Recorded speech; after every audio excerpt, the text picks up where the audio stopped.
नमस्कार दोस्तों, DD red के एक और एक्शन वीडियो में आप सभी का स्वागत है। तो आज वीडियो मेजर गौरव आर्या सर का है और इसका टाइटल है typical Pakistani welcome for Chinese vice premier. चलिए देखते हैं भाई कि किस तरह का वेलकम जो है वो चाइनीज प्रीमियर को पाकिस्तान में मिला है। वो दौरे पर हैं और उन्हें पाकिस्तान का एक बड़ा सम्मान है हिलाले पाकिस्तान, उससे नवाजा गया है चाइनीज वाइस प्रीमियर को, जहां तक मुझे खबर मिली है। तो चलिए देखते हैं कि मेजर साहब जो हैं वो किस तरह धुलाई कर रहे हैं अभी पाकिस्तान की। मेजर साहब का बल्ला बहुत अच्छा चलता है ना, ये हमेशा फॉर्म में रहते हैं पाकिस्तान के खिलाफ। तो चलिए देखते हैं। जय हिंद दोस्तों, मैं हूं मेजर गौरव आर्या और आप देख रहे हैं द चाणक्य डायलॉग्स। इस वीडियो को लाइक करिए, हमारे चैनल को सब्सक्राइब करिए, बेल आइकन दबाना बिल्कुल मत भूलिएगा। दोस्तों भैया हमारे चैनल को भी लाइक कर दीजिए, इसको सब्सक्राइब कर दीजिए और बेल आइकन को जरूर दबाइए ताकि वीडियो की जानकारी मिलती रहे। सब्सक्राइब नहीं किया अभी?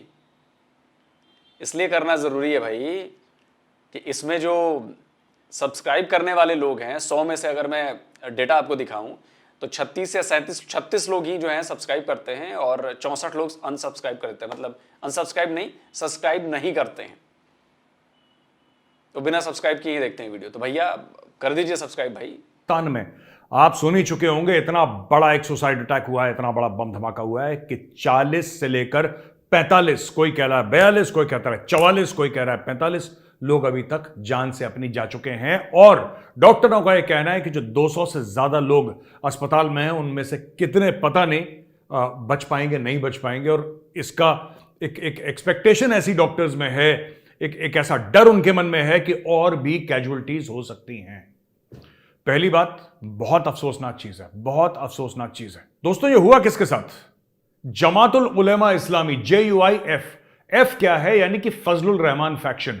ये है फजलुर रहमान साहब, देखिए इनके फोटोग्राफ। फजलुर रहमान ये PDM जो है, प्रो डेमोक्रेसी मूवमेंट दोस्तों, जिसकी अभी सरकार है, जिस कोalition की सरकार है, जिसका हेड है शहबाज शरीफ, ये उसके मेंबर है। ये हुआ क्यों बम धमाका, ये बताना जरूरी है। अभी थोड़े समय पहले जिस दिन अंजू पहुंची थी पाकिस्तान और इस्लाम धर्म में वो कन्वर्ट करी थी, फातिमा बनी थी, उस दिन भी वहां पे बॉम्ब ब्लास्ट हुआ था और अदनान अफरीदी नाम का एक पुलिस का अफसर इसमें मारा गया एक अलग सुसाइड अटैक में। तो ये खैबर पख्तूनख्वा में हो क्यों रहा है? पिछले 4 दिन में ये तीसरा सुसाइड अटैक है और लगातार दर लगातार वहां पे अटैक होता चला जा रहा है। देखिए मैं आपको ना 2-3 बातें बताता हूं दोस्तों। ये वाला क्यों हुआ इसके ऊपर भी डिस्कस करेंगे और ये होते चले आए हैं इस पर भी डिस्कशन होगा दोस्तों आज। और बहुत जरूरी है, अगर आप पाकिस्तान के बारे में, पाकिस्तान के ऊपर नजर रखते हैं, पाकिस्तान के बारे में खबरें सुनते हैं, तो आपको 2-3 बातें पता होंगी जो मैं अभी आपको बताना चाहता हूं। देखिए साहब, ऐसा है कि पाकिस्तान ने सांप पाले, ठीक है, पाकिस्तान नैरो है। अब मैं आपको बताता हूं, पाकिस्तान बिल्कुल वैसे ही है जैसे ये फोन है ना, पाकिस्तान ऐसे ही लंबा सा। अब देखिएगा, पाकिस्तान में डेप्थ नहीं है। अब पाकिस्तान का अगर आप नक्शा देखेंगे तो पाकिस्तान इस प्रकार से है पूरा। अब आप बोलेंगे साहब इस प्रकार से है तो ये कि पाकिस्तान को हर समय इलाके की कमी महसूस हो रही है, क्योंकि पाकिस्तान के पूरब में कौन है? इंडिया। और पाकिस्तान ने क्या चूरन खिला रखा दुनिया भर को कि इंडिया आ जाएगा, इंडिया अटैक करेगा, हिंदू हमें खा जाएगा, हिंदू हमें निकल जाएगा। 24 घंटे 24x7 365 75 ईयर्स, अब 76वां चल रहा है, पाकिस्तान यही बकवास करता चला रहा है। तो फिर उसका माइंडसेट वैसा हो गया कि भारत अटैक कर देगा और भारत हमें खा जाएगा। समझ रहे हैं आप? भारत हमें अटैक कर देगा, भारत हमें खा जाएगा। तो अब ये भारत ना खाए इसलिए हमें क्या करना है? और उसकी पश्चिम की ओर क्या है? अफगानिस्तान। अफगानिस्तान है, यानी कि अफगानिस्तान में रशिया टाइम से, पहले जारिस्ट रशिया की बात कर रहा हूं, USSR के भी पहले, जब राजा महाराजा हुआ करते थे, जार कहते थे उनको, तब से यहां पे उनके और ब्रिटिश के बीच में ग्रेट गेम चल रहा है। तो अफगानिस्तान जो है ना, वो स्ट्रेटेजिकली बड़ा इंपॉर्टेंट है, बहुत ज्यादा इंपॉर्टेंट है। तो पाकिस्तान ने बोला साहब हमें तो स्ट्रेटेजिक डेप्थ चाहिए, यानी कि हमें डेप्थ चाहिए जमीन के अंदर, स्ट्रेटजी वाइज हमें डेप्थ चाहिए कि हम भारत में भी कंट्रोल करें और अफगानिस्तान में भी कंट्रोल करें। ये पूरी कहानी ध्यान से सुनिएगा दोस्तों, फिर आपको पता लगेगा हो क्या रहा है। ये पाकिस्तान जो चूरन बेचता है ना, ये बेचता क्यों है। अब भारत में स्ट्रेटेजिक डेप्थ कैसे, सोचिए जरा, भारत को कैसे कंट्रोल कर सकता है वो? भारत के अंदर अपनी फौजें वो भेजेगा तो जूते पड़ेंगे भाई, सरेंडर करना पड़ेगा। तो फिर उसने सोचा कि भारत के जो दो प्रांत हैं वहां पे हम गड़बड़ कर सकते हैं। देखो, गुजरात की बॉर्डर पॉपुलेशन ज्यादा नहीं है, राइट? आपके राजस्थान की बॉर्डर पॉपुलेशन ज्यादा नहीं है, करेक्ट? अब कहां की बॉर्डर पॉपुलेशन ज्यादा है? कश्मीर की और पंजाब की। धर्म के नाम पे यहां दोनों जगह उसने बवाल करना शुरू करवाया और यहां पे फिर आतंकवाद फैलाया। एक जगह पूरे खालिस्तान का ड्रामा जो शुरू हो रखा था भारत में राजनीतिक कारणों की वजह से छोटे लेवल पे, उसको बहुत बड़ा करा। उनके हाथ में ड्रग्स पकड़ाए, उनके हाथ में हथियार पकड़ाए और पंजाब में उन्होंने एक बवाल शुरू कर दिया। दूसरा बवाल उन लोगों ने कश्मीर में शुरू कर दिया, वही पहले धर्म के नाम पे, फिर उसके बाद बोला कि नहीं अलग हो जाएंगे, अलग है, कश्मीरियों से नाता क्या, ला इलाहा इल्लल्लाह, ये सब चूरन इनको खिलाया। ठीक है, अच्छा, ये करने का पाकिस्तान को फायदा क्यों हुआ? एक तो भारत को कमजोर करना, भारत की फौजों को वहीं पे लगाए रखना, 1971 का बदला लेना, जो जलील हुए थे ये लोग, जो सरेंडर करा था इन लोगों ने। लेकिन सबसे बड़ी बात, यार आप कंट्रोल कर रहे हो ना वो एरिया। अगर आपके हिजबुल मुजाहिदीन और जैश ए मोहम्मद कश्मीर में घूम रहे हैं और अगर भारतीय सेना आती है, पाकिस्तान कुछ करता है और भारतीय सेना घुसती है पाकिस्तान को सजा देने के लिए, यह जंग होती है और भारत की सेना आगे बढ़ती है पाकिस्तान के अंदर, तो अंदर ही अंदर अटैक करेंगे ना वो भारतीय सेना पे। यहां से लश्कर अटैक कर रहा है, यहां से जैश कर रहा है, यहां से ये कर रहा है, हिजबुल मुजाहिदीन कर रहा है, यहां से फलाना, यहां से ढिमका। वही चीज उन्होंने पंजाब में सोची कि अगर पंजाब में कभी लड़ाई होती है, पंजाब में युद्ध होता है और भारतीय सेना वहां से जाती है अंदर, बिल्कुल घुस जाती है पाकिस्तानी पंजाब के अंदर, तो यहां से ये बब्बर खालसा और टब्बर खालसा और फलाना ढिमका जितने भी हैं ये टेरर आउटफिट्स, ये अटैक करना शुरू करेंगे। तो इन्होंने बोला कि भाई अगर आप फिजिकली कंट्रोल ना करें, अपने गुर्गों से कंट्रोल करें। आप फिजिकली अगर कंट्रोल नहीं कर सकते कश्मीर और पंजाब, तो अपने गुर्गों से कंट्रोल करें। यही उन्होंने तमाशा अफगानिस्तान में करा। भारत ने जूते मारे, कश्मीर शांत है, पंजाब शांत है। ठीक है, जो भी खालिस्तानियों को खुजली हो रही है, लंदन में हो रही है, कनाडा में हो रही है, भारत में खुजली नहीं है, खुजली यहां पे मिटा दी गई है। ओके, अब आया अफगानिस्तान। ओ भाई, अफगानिस्तान में हो क्या रहा है दोस्तों? सुनो, अफगानिस्तान में यह स्टोरी है कि इनको चाहिए थी स्ट्रेटेजिक डेप्थ अफगानिस्तान के अंदर, तो इन्होंने बनाया तालिबान। आप समझ रहे मेरी बात? ध्यान से सुनिए, इन्होंने बताया तालिबान। तालिबान का मतलब होता है स्टूडेंट, उर्दू में अरबी में बोलता है ना तालीम, एजुकेशन को तालीम, जो तालीम हासिल करे वो तालिबान। तो इन्होंने तालिबान बनाया। तालिबान बनाने के बाद इन्होंने कंट्रोल करने की कोशिश करी अफगानिस्तान में। लेकिन वो लोग यार पठान लोग हैं, ना वो यूएसएसआर के कंट्रोल में आए, ना वो अमेरिका कंट्रोल में आए। पठानों का कहना है यार तुम पाकिस्तानी 2 कौड़ी के 3 में ना 13 में, तुम क्या हमें कंट्रोल करने की कोशिश करोगे यार? हमने तो सुपर पावर्स को लिटा दिया, हमने उनको मिट्टी चटा दी, तुम कौन हो भाई? तुम्हारी औकात क्या है? अब क्या है कि ये लोग इंटरफियर करते हैं अफगानिस्तान में और अफगानिस्तान ठोकता है इनको। तो पाकिस्तान को जो स्ट्रेटेजिक डेप्थ चाहिए थी अफगानिस्तान में, वो गलती से अब अफगानिस्तान को पाकिस्तान के अंदर मिल गई। स्ट्रेटेजिक डेप्थ का मामला बिल्कुल उलट गया। अब मैं आपको यह बताता हूं दोस्तों कि ड्रामा हो क्यों रहा है। इसमें 2-3 चीजें हैं जो आपको पता होनी चाहिए। चाणक्य डायलॉग्स में ही हमने आपको बताया था।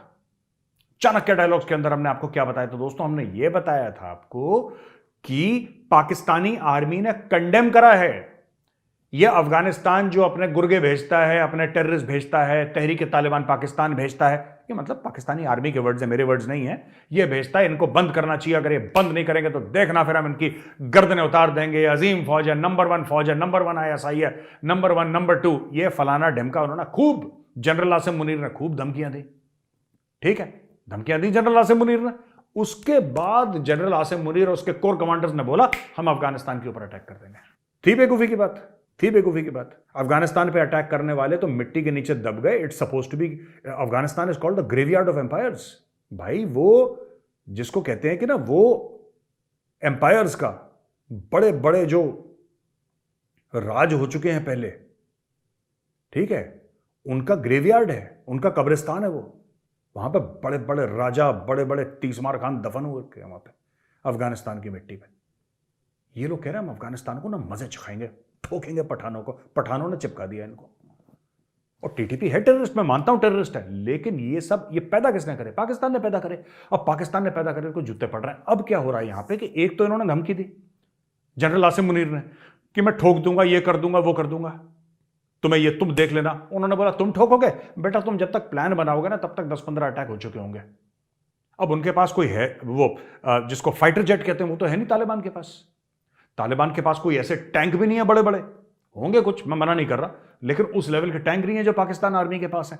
उनके पास तो कुछ भी नहीं है ऐसा साजो सामान जो पाकिस्तानी आर्मी के पास है, राइट। लेकिन तालिबान के पास एक डेडिकेटेड लोग हैं जो कि तनख्वाह के लिए काम नहीं करते, जो कि अपने मकसद के लिए अपनी जान दे देते हैं। उन्होंने भेजा अपना एक औजार, जाके जरा फट जाओ, जरा बीच में ले जाओ जरा 30-40 लोगों को एक साथ। ये करता है तालिबान, और इसलिए तालिबान और उसका जो एक आर्म है तहरीक तालिबान पाकिस्तान, सेम है ये दोनों, इसमें कोई फर्क नहीं है। यही करते हैं पाकिस्तान के अंदर ये लोग, क्योंकि पाकिस्तान को इतनी खाज है दोस्तों, इतनी खुजली है कि हम ये कर देंगे वो कर देंगे एनीवे। तो दोस्तों दूसरा कारण ये है कि ये बात बिल्कुल सही है। और देखिए अभी जो धमाका हुआ वहां पे और जो लोग मरे हैं, मारा किसने? टीटीपी, तहरीके तालिबान पाकिस्तान, यही है ना। तालिबान मतलब इस्लाम की शिक्षा ग्रहण करने वाले, तालिब मतलब वो हुए स्टूडेंट, और जिन पर हमला हुआ वो क्या है? जमात उल इस्लाम समथिंग करके। तो ये जो हैं ये इस्लाम के हैं टीचर। आप मेरी बात समझ रहे हैं? तो इस्लाम के स्टूडेंट्स ने इस्लाम के टीचर्स के समूह पर हमला कर दिया और 50-55 निपट गए, सैकड़ों घायल हैं, मरने वालों की संख्या बढ़ सकती है। भाई तो अब ये बताइए कि पाकिस्तान जो कहता है कि ये जी हम तो बड़ा अमन पसंद हैं, हम तो हर तरफ शांति फैलाते हैं, हम शांति दूत हैं, तो दिख रहा है भाई कि आप लोग कितने शांति दूत हैं।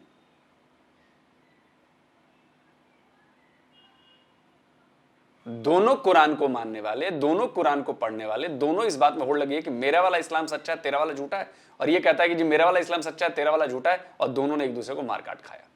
अब बताइए, और इसके बाद पाकिस्तान कहेगा जी हम तो जी अमन के पुजारी, हम तो अमन चाहते हैं जी। ये माइंडसेट है, इसी माइंडसेट की बात मैं करता हूं कि माइंडसेट रेडिकलाइज्ड है। अब आप रेडिकलाइज्ड माइंडसेट का उदाहरण देखिए। जो हमारे यहां पकड़ा गया वो डॉक्टर, महाराष्ट्र में डॉक्टर था वो, एनआईए ने पकड़ा उसको, आतंकवादियों की भर्ती कर रहा था। यह है माइंडसेट। सोचिए डॉक्टर कितनी मुश्किल से बनते हैं, डॉक्टर कितना पढ़ लिख कर बनते हैं डॉक्टर, और वो डॉक्टरी के साथ क्या कर रहा था? आतंकवादियों को भर्ती कर रहा था, उनको ट्रेनिंग दिलाने के लिए। अब आप सोचिए,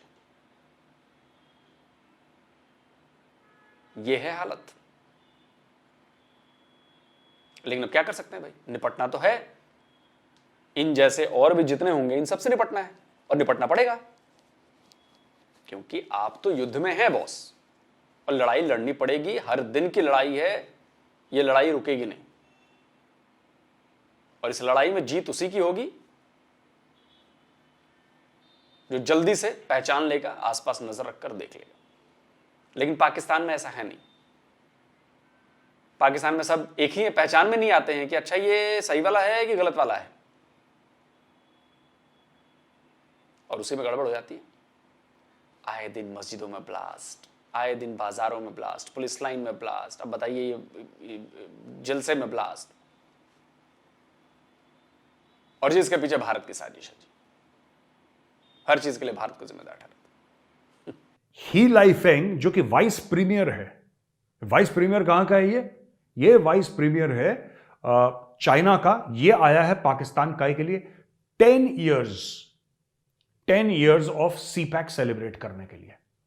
10 साल चाइना पाकिस्तान इकोनॉमिक कॉरिडोर को हो गए हैं, उसके 3 दिन का जश्न मनाया जाएगा, खूब पैसे खर्च करे जाएंगे, वाह वाह वाह वाह वाह वाह, एक दूसरे की पीठ पे थपथपियां। इसके लिए ये आया यहां पे, और इसके आने के चक्कर में 3 दिन के लिए इस्लामाबाद बंद कर दिया, स्कूलों की छुट्टी, कॉलेजों की छुट्टी, दफ्तरों की छुट्टी, क्योंकि पाकिस्तान को अपने ही शहरियों पे भरोसा नहीं है। उनको लगता है कि यही जो ऑफिस जाता है ना, यही जो बगल में ऑफिस जाता है हाथ में खाने का डब्बा लेकर, जो बीवी ने पकड़ा है, वही सुसाइड बॉम्बर है, वही मार देगा उसको। They have no trust on their own people. Security सबके लिए होती है बॉस। अगर भारत में आता है कोई बड़ा आदमी तो क्या उसकी सिक्योरिटी नहीं होती? पूरी सिक्योरिटी होती है। लेकिन कौन सा ऐसा देश है जो अपने पूरे कैपिटल का 2-3 दिन तक सब कुछ बंद कर दे? अच्छा, अगर वो नहीं भी बंद करते, अगर पाकिस्तानी अपना कैपिटल सिटी इस्लामाबाद नहीं भी बंद कर दे, तो इस्लामाबाद वाले क्या उखाड़ लेते? मुझे ये समझ में नहीं, करते हो कुछ भी नहीं है फिर भी।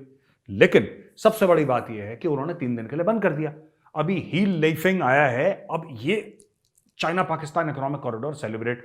चाइना पाकिस्तान इकोनॉमिक कॉरिडोर सबसे बड़ा डब्बा एक प्रोजेक्ट है दोस्तों, सबसे बड़ा डब्बा प्रोजेक्ट है। और इटली का एक मंत्री है जिसने ये बोल दिया है कि साहब गलती हो गई, क्योंकि इटली भी बेल्ट एंड रोड इनिशिएटिव का पार्ट है, जिसका ही चाइना पाकिस्तान इकोनॉमिक कॉरिडोर है ना, belt and road initiative. Italy first western country था जिसने बोला कि हाँ हम भी आएंगे, हमें चाइना से बड़ा फायदा होगा, चाइना से बड़ा फायदा होगा। अब इटली वाले हाथ जोड़ रहे हैं, कह रहे हैं यार ये पागल लोग हैं, ये तो इनके ये तो हमें मरवा देंगे, हमें 1 रुपए का फायदा नहीं हुआ, इन्होंने पूरी इकोनॉमी छीन ली। जैसे जोंक होता है जो खून पी लेता है, खून चूस लेता है, कह रहे हैं इन्होंने हमारा खून चूस लिया। वो उसके बारे में कभी और समझाऊंगा दोस्तों क्या हो रहा है यूरोप में चाइना के तरफ से। लेकिन इटालियंस ने हाथ जोड़ लिया। अब मैं आपको एक और चीज बताता हूं, ये बड़े ना सगे वगे बन रहे थे सब तालिबान के। मैं आपको बताता हूं, जितने भी इस्लामिस्ट रेडिकल हैं उन सब के पैर दबाने के चक्कर में कि हमें वोट मिल जाएं और हमें अटैक ना कर दें, तो ये बड़ा एक पाकिस्तान में निकला बिल। भाई देखो मैं आपको बताता हूं, ये बिल था prevention of violent extremism bill, कि भाई वायलेंट एक्सट्रीमिज्म ये मतलब इसको प्रिवेंट करने के लिए बिल है। बिल ये कहता था कि साहब इसमें ऐसा है कि जो भी बंदा कोई ऐसे जहरीले बयान देगा, ऐसे मनी कलेक्ट करके कुछ गलत काम करेगा, जिसके कार्डर होंगे जो गलत काम करेंगे, वायलेंट एक्सट्रीमिज्म करेंगे, यानी कि जो जिसको कहते हैं ना कि रेडिकल होते हैं, जला दो, मार दो, काट दो, इन सबको पॉलिटिक्स में आप नहीं लाएंगे। ठीक है, ये फिर इनको दूर करो, इनको जेल में डालो। ये एक बिल लाना चाह रहा था पाकिस्तान। यार बाकी पॉलिटिशियंस ने बोला तुम पागल हो, तुम बच्चों वाली बात कर रहे हो, हमारा तो काम धंधा ये है। भाई पाकिस्तान का काम धंधा क्या है? छाती पे RDX लगाया, दबाया बटन, थैंक यू, यहां पे बटन दबा, वहां पे 72 उरों के पास सीधा चला गया। वो कह रहा है ये तो हमारा काम है, ये तो हमारा नेशनल स्पोर्ट है। तुम क्या बात कर रहे हो यार? तुम ये कह रहे हो हमसे कि ये सब बंद कर दो, यही तो हमारा काम है। हम वर्ल्ड में फेमस किस चीज के लिए हैं? हमने कौन सी सॉफ्टवेयर बनाई है यार?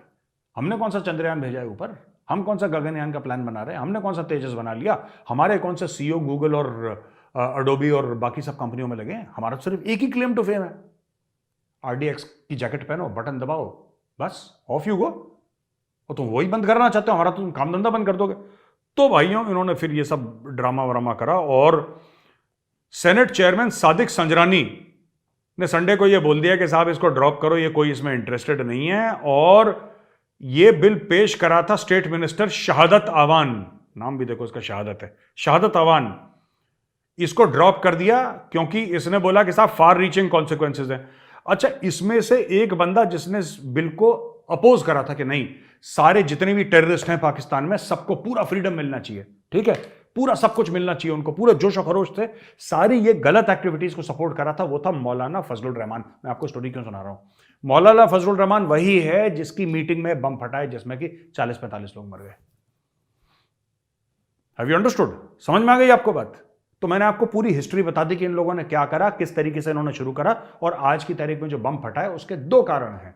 पहली बात तो ये, तो ही लाइफिंग आ रहा है, पहला कारण तो ये है कि वाइस प्रीमियर आ रहा है और वाइस प्रीमियर को एक मैसेज पास करना है। और दूसरी चीज, इन लोगों ने बैठ के धमकाया पठानों को कि हम तुम्हें ये कर देंगे वो कर देंगे। उन्होंने बोला तुम करोगे? तुम क्या करते? वल्ला हबीबी हम करती, लो भेजती, हम अपने दोस्त को भेजती, जाओ तुम फट जाओ पाकिस्तान में। ये हो रहा है वहां पे, ठीक है। हम आते हैं दिन की आखिरी खबर में दोस्तों, कि डेनमार्क ने, वो जो होली कुरान वाला मामला था ना, कुरान शरीफ जलाने का, अब डेनमार्क कह रहा है भाई कि हम लीगल इस्तेमाल कर रहे हैं, लीगल मीन्स इस्तेमाल करेंगे किसी तरीके से प्रोटेस्ट को रोकने के लिए। हम नहीं चाहते कि ये प्रोटेस्ट हो। ये कह रहा है कि Danish government noted that the protest have reached a level where Denmark in many parts of the world across the continents is being viewed as a country that facilitates insult and denigration of cultures, religions and traditions of other countries. तो ये कह रहा है कि इससे Denmark की reputation खराब हो रही है, और बाकी सब लोग डेनमार्क को इस तरीके से देख रहे हैं कि साहब डेनमार्क ऐसा कंट्री है जहां पे दूसरे मजहब, दूसरे कल्चर, दूसरे रिलीजन को बेइज्जत करा जाता है और उसको डेनमार्क इंकरेज करता है। ऐसा बिल्कुल नहीं है, हम इसके लीगल मीन्स फॉलो करेंगे। यार क्यों झूठ बोल रहे हो? लीगल मीन्स क्यों फॉलो कर रहे हो? क्या लीगल मीन्स है? आप लीगल मीन्स क्या फॉलो करोगे? अभी तो सिर्फ आप देख रहे हो कि जो मुस्लिम्स हैं वो प्रोटेस्ट कर रहे हैं, अभी वहां के क्रिश्चियंस आएंगे सड़क पे और उनके फाशिस्ट एलिमेंट आएंगे हाथ में बेसबॉल का बैट लेके और हथियार लेके। इनके तो इतिहास बहुत ही गंदा इतिहास है फाशिस्ट का, हॉरिबल हॉरिबल हिस्ट्री। अभी तो ये लोग आएंगे सड़क पे, फिर आप देखना मजे, फिर वो बोलेंगे नहीं हम जलाएंगे, तुम क्या कर सकते हो। ठीक, अगर आपको रोकना है, कुरान शरीफ की बेगुरमती रोकनी है, तो लेजिस्लेशन लाइए। आप कोर्ट्स पे मत जाइए, आप अपनी पार्लियामेंट से एक लॉ पास करवाइए। डैनिश प्राइम मिनिस्टर साहब एक लॉ पास करवाइए कि कोई भी किताब में, क्यों कुरान शरीफ, क्यों कोई भी धर्म की किताब हो, उसकी बेइज्जती नहीं होनी चाहिए। आप इसका लॉ पास करिए। क्या आप में हिम्मत है कि आप लॉ पास करवाएंगे? आप नहीं करवाएंगे लॉ पास। और आप इसलिए लॉ पास नहीं करवाएंगे क्योंकि आप वो जो freedom to offend, freedom of speech, आप क्या मुंह दिखाएंगे जब बाकी गोरों के बीच में बैठेंगे कि हम डर गए, हमने ये कर दिया, आप ये मुंह दिखाएंगे? नहीं। और आपको क्या लगता है, आप ये अगर लॉ पास करेंगे, जो आम गोरा है वहां पे, जो अभी भी मेजॉरिटी पॉपुलेशन है 80-90%, जो आम गोरा है, वो अगले बार आपको चुनाव में हराएगा और वो फाशिस्ट को ऊपर लेकर आएगा। ये बात मैं 1 महीने से कह रहा हूं। चाणक्य डायलॉग्स हिंदी और इंग्लिश दोनों में कह रहा हूं, ये होने वाला है दोस्तों, अब देख लेना। तो दोस्तों यहीं पे हमारा वीडियो खत्म होता है। अगर आपको वीडियो पसंद आए तो वीडियो को लाइक जरूर करिएगा, हमारे चैनल को सब्सक्राइब करिए, बेल आइकन दबाना बिल्कुल मत भूलिएगा दोस्तों। जय हिंद, वंदे मातरम, भारत माता की जय।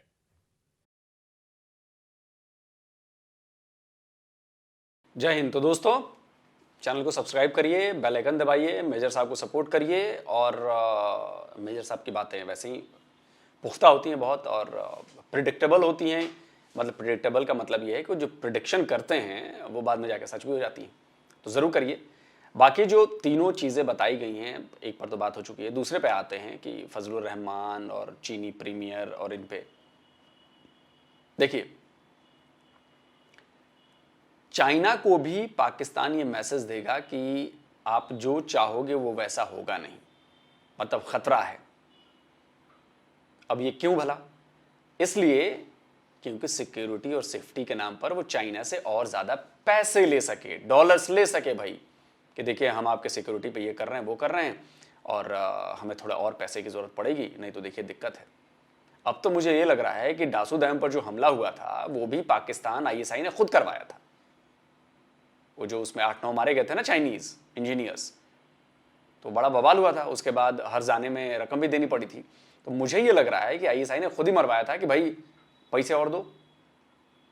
अच्छा जी, तो जो वाइस प्रीमियर साहब हैं वो आए हैं जी सीपेक सेलिब्रेट करने। अच्छा बताइए, पाकिस्तान की जनता जो है वो कितनी मूर्ख है, कितनी मूर्ख है कि वो झांसे में आ जाती है। ये वो सीपेक का प्रोग्राम है जिसमें सड़कें बननी हैं, ठीक है जी, लेकिन सड़कों पर गाड़ी कौन चला रहा है? सेना की गाड़ियां चल रहा है, और जो अमीर लोग हैं उनकी गाड़ियां चल रही हैं। बाकी तो गाड़ियां इतनी महंगी हो गई हैं कि भाई middle class, upper middle class और इनकी औकात से बाहर है पाकिस्तान में। तो यानी कि जो पहले से ज्यादा अमीर लोग हैं वही लोग अपना आराम से चौड़ी सड़क पर गाड़ी चला रहे हैं, चाइनीज पैसे से बनी सड़क पर। उनको किस बात की टेंशन है? बाकी जो गरीब है उसको पहले भी सीपेक जैसी रोड से कोई मतलब नहीं था, और आज भी नहीं है। बेचारा क्या करेगा, गाड़ी नहीं तो चलाएगा क्या? साइकिल उस पर चलेगी नहीं। अब आते हैं सीपेक के अंडर दूसरा प्रोजेक्ट था पावर प्रोजेक्ट्स। अब ये तो भाई दोस्तों आप सबको पता है कि जो पाकिस्तान में पावर कंपनीज हैं उन सब पर चीनी कंपनीज का कब्जा हो चुका है। वो सारी चीनी कंपनीज हैं जो पाकिस्तान में पावर डिस्ट्रीब्यूशन और ये सब कुछ देख रही हैं। यानी कि पाकिस्तान में बिजली की जितनी भी आमद है, कमाई है, ये है वो है, वो सब चीनियों के हाथ में है। अब बात समझ रहे हैं? समझिए इस बात को। तो जी सीपेक में थे कई पावर प्रोजेक्ट जिसमें पावर जनरेशन भी शामिल थी, इलेक्ट्रिसिटी जनरेशन। अब आप बताइए कि 10 साल से ज्यादा हो गए और पाकिस्तान अंधेरे में डूबा रहता है। पाकिस्तान में लोड शेडिंग हो रही है, पाकिस्तान में घंटों घंटों बिजली गायब रहती है। बिजली ना होने के चक्कर में आपके टेक्सटाइल इंडस्ट्री का भाटा बैठ गया है। सैकड़ों मिलें बिजली की कमी की वजह से बंद हो चुकी हैं, जो आपको कमाकर पैसे दे रही थी। बिजली की कमी इस कदर हावी है कि आपकी इंडस्ट्रीज छोड़ छोड़कर जा रही हैं। एक तो डॉलर की कमी, दूसरी बिजली की कमी।